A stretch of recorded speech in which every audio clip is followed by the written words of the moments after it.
Control valve actuators control fluid in a pipe by varying the orifice size through which the fluid flows. Control valves contain two major components, the valve body and the valve actuator. The valve body provides the fluid connections and a movable restrictor comprised of a valve stem and plug that is in contact with the fluid that varies the flow.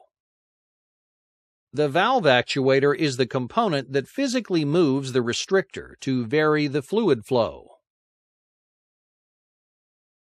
Three actuator types are used in control valves, and they include spring and diaphragm, solenoid, and motor. As the name suggests, the spring and diaphragm actuator uses a spring and a diaphragm to move the valve stem and plug.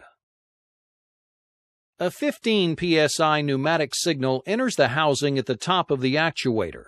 As pressure is exerted on the diaphragm, a downward force is applied against the spring, which moves the restrictor. The diaphragm moves until it creates an equal but opposing force against the spring, at which time the motion stops as the plug meets the valve seat. With no air pressure, the restrictor is pushed upward by the spring to act as a normally open control valve. To vary the position of the restrictor and flow through the valve, a current-to-pressure transducer can be used to provide a 3 to 15 psi signal to the diaphragm.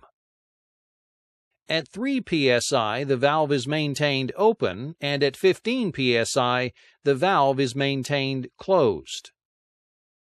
Pressures between the 3 to 15 psi range proportionally change the flow of the valve. For example, a pressure of 9 psi applied to the diaphragm moves the spring and valve stem to 50% of operating range.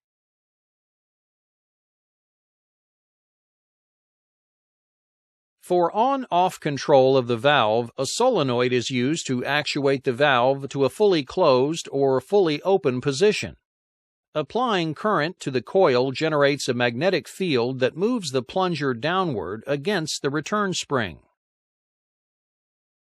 With zero current applied to the coil, the spring pulls the plunger upwards to the fully open position for a normally open state control valve. Another method for variable valve positioning uses a motor and is referred to as proportional control mode. Using a gear motor attached to the valve stem, a servo amplifier provides a DC control signal that moves the valve to the desired position. Feedback is achieved with a wiper arm attached to the valve stem that sends a signal back to the servo amplifier where the position is monitored. The servo amplifier drives the motor until the control signal is equal to the feedback signal.